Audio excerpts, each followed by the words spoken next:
Hello and welcome to IAMC Radio and Podcast. It's great to be here. Today we explore the top news headlines for April 23rd. Yes, quite a few significant developments globally. Where should we start?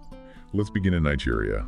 There's been a response from the Nigerian Senate to some criticism. Yes, from Pastor Tunde Bakare. Senator Yemi Adoramadu, who heads the media committee, put out the statement. That's the one.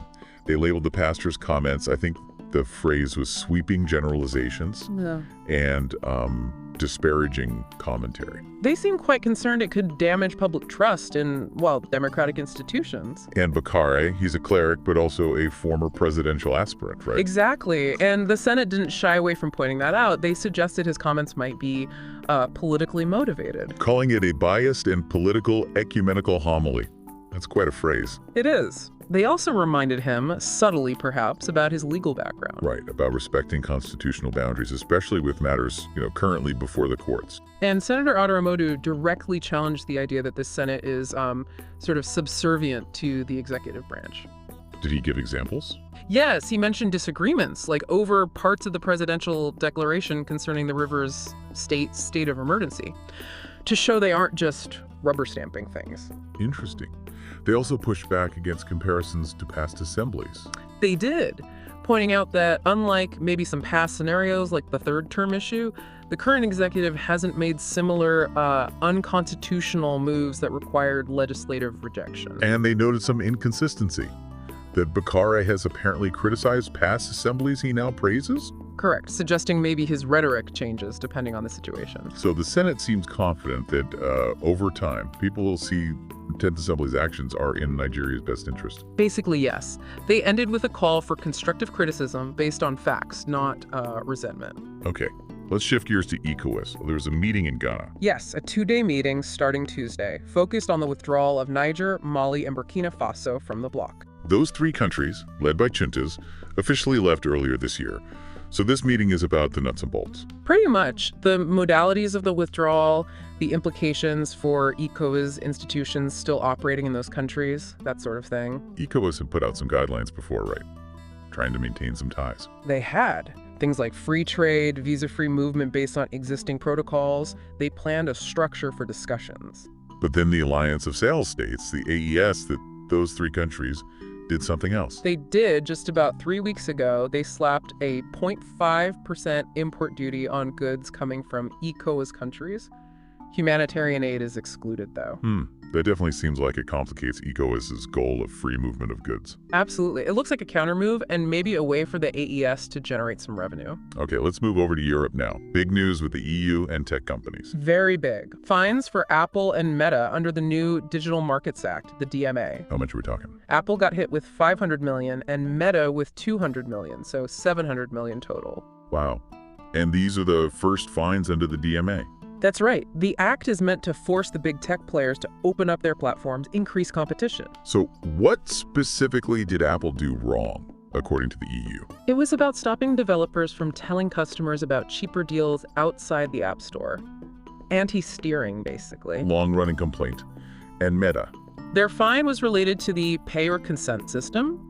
The EU found it breached rules on using personal data on Facebook and Instagram. Because the alternative for users who didn't consent wasn't truly equivalent. Exactly. They didn't offer a less personalized service that was still considered comparable if you opted out of data collection for ads. And the EU is serious. They warned about more penalties. Yes. If the companies don't comply within 60 days, the antitrust commissioner, Teresa Ribera, said it sends a strong and clear message. How are the companies reacting? Well, Apple says it will appeal.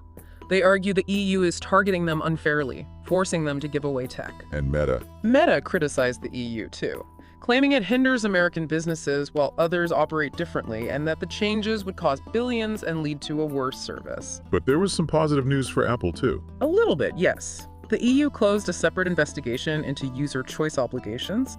Apparently, Apple made changes to comply with the DMA on making it easier to pick default browsers and remove pre-installed apps. Okay, now across the Atlantic, Elon Musk and Tesla. Right. Musk announced he's scaling back his work for the Trump administration, focusing more on Tesla. And this comes just as Tesla reported a pretty big drop in profits. A very big drop, 71% down for the first quarter. Profits were around $409 million.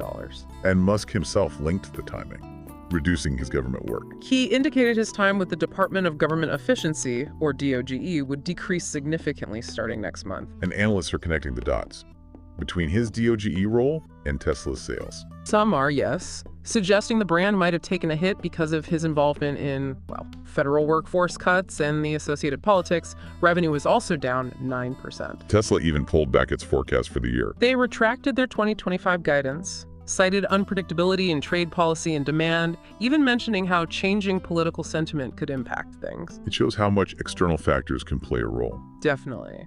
But they're still pushing ahead with plans for new, more affordable cars in the first half of 2025. And the robo-taxi service. Still on track for a Texas launch by June, apparently. Musk emphasized the long-term view, focusing on robotics, autonomous driving, and AI. Okay, let's swing back to global economics and Nigeria specifically. The IMF has adjusted its growth forecast. Yes, they've lowered Nigeria's economic growth forecast for 2025 slightly, down to 3.0%. That's a 0.2 percentage point drop from the previous 3.2%. Why the change? The main reason cited in the April World Economic Outlook report is the recent fall in global crude oil prices, which, is hugely important for Nigeria's economy. Although, didn't the IMF previously say Nigeria's reforms were helping its resilience? They did. Earlier in their Article 4 consultation report, they noted reforms since 2023 had strengthened resilience to external shocks. So it's a bit of a mixed picture, reforms helping, but global factors like oil prices still having a big impact. What about the rest of sub-Saharan Africa? The IMF projects a slight dip in growth there too, from 4.0% in 2024 down to 3.8% in 2025, before a modest recovery in 2026. And South Africa? Their forecast was also revised downward. Reasons included weaker performance in 2024, negative sentiment from uncertainty, more protectionist policies, and slowdowns in major economies. So falling oil prices hurt globally. According to the IMF chief economist Pierre-Olivier Gouronchaz, yes. He said it weakens global activity partly because of increased supply, but also because of weaker demand. Okay, staying in Nigeria but shifting to healthcare. There's a call for transparency. Yes, from a civic tech group called Moniting. They're asking the National Primary Healthcare Development Agency, the NPHCDA, to publish details. Details about what specifically? About the 9991 primary healthcare centers, or PHCs, that the agency head, Dr. Mui Aina, recently claimed have been revived across the country. He announced this during a press briefing and mentioned even more are being renovated. That's right. He also said another 2701 PHCs were currently undergoing renovation. So Moniting is saying, great news, but show us the list. Essentially, yes. They commended the reported progress, but stressed the need for transparency. They want the exact locations and the operational status of these revived centers. I made it clear it's not political. Yes, they emphasized it's about the health and well-being of Nigerians. They even offered to help monitor and verify the facilities. It's about accountability for public health resources. Good to see that kind of civic engagement. Yeah. Now let's head to Ghana, a major development in the judiciary. Indeed. President John Mahama has suspended the Chief Justice of the Supreme Court, Gertrude Araba Esaba Torkordo. Suspended? Why? Allegations of misconduct. The announcement came Tuesday following 3 separate petitions calling for her removal. What kind of misconduct are we talking about? The reports mention things like tampering with court records and misuse of public funds, serious allegations. And the president believes there's a case to answer. He stated that a prima facie case had been established. This was after consulting with the Council of State. So she's suspended while an investigation happens. Who's doing the investigation? A 5-member committee. It's led by another Supreme Court Justice, Gabriel Poimong, and includes people like the former Auditor General Daniel Domelevo. The specific details under investigation haven't been fully released, though. This must be quite unprecedented in Ghana. It seems so. Justice Torkornoo was only appointed in June 2023. This is apparently the first time a sitting Chief Justice there has faced this kind of formal investigation under the Constitution. President Mahama, who took office in January, has talked about fighting corruption. He has, so this move certainly aligns with that stated commitment. It sends a strong signal about judicial accountability. Okay, back to Nigeria one more time. The presidency defending a solar project. Yes, for the State House, Asa Rock, There's been some public criticism about the cost, around N10 billion, and the timing, given Nigeria's economic challenges. So how is the presidency justifying it? Presidential spokesperson Bayo Onanuga put out a statement.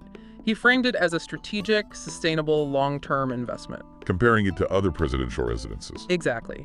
He cited the White House using solar power, saying it aligns with global standards. And the argument is that it's better than the alternative. Yes, he emphasized that Nigeria's leadership should lead by example on clean energy. He mentioned the high costs and environmental impact of relying on diesel generators to power Asarock currently. So the pitch is long-term savings on fuel and maintenance, plus environmental benefits. That's the core argument. An investment now for savings and sustainability later. All right. Let's look at the global economy again. The IMF warning about the U.S.-China tariff situation. Yes, another warning from the IMF. They're saying the ongoing tariff war will significantly slow global economic growth and create a lot of uncertainty. Have they changed their growth forecasts again? They have. Global growth is now projected at 2.8% this year, down from 3.3% forecast in January. And for 2026, it's 3%, also down from 3.3%. Did that affect the U.S. and China forecasts specifically? Yes. Weaker growth expected in both. The U.S. down to 1.8% from 2.7% previously, and China down about half a percentage point to 4%. The IMF's chief economist mentioned the uncertainty. Grinches again, yes. He noted the heightened policy uncertainty from the import taxes meant they even prepared different forecasts depending on potential scenarios. So the main message is trade tensions are bad for global growth. Pretty much. The IMF report explicitly states that increased trade tensions and uncertainty will significantly slow things down. They stress the need for a clear, stable, predictable global trading environment. Any other related warnings? They also caution that some financial institutions could face strain if markets become too volatile because of all this. Okay, finally, let's look at the World Health Organization, facing some budget issues. Serious budget issues, it sounds like. A severe crisis, actually. It stems from the United States withholding its assessed contributions for 2024 and 2025. Just the U.S. or other factors, too? That's the main driver, but reduced development assistance from other countries is also contributing. And the Director General, Dr. Tedros, announced this. Yes, he informed member states on Tuesday. He said the shortfall creates a huge salary gap for the next 2 years, somewhere between $560 and $650 million. That's enormous. What are the consequences likely to be? Well, Dr. Tedros warned the WHO will be forced to significantly scale back its global operations. Which means layoffs. Yes, laying off staff. It raises really serious concerns about the future of their critical health programs around the world, a major challenge for global health security. Wow. Quite a range of headlines today, from national politics to global health and economics. Absolutely. Lots of moving parts. And many of these stories clearly have connections and wider implications. It really shows how interconnected everything is. It certainly does. A lot for our listeners to think about. Indeed. Each story warrants continued attention. Thank you for listening to the Today's Top News Headlines on IMC Radio and Podcast.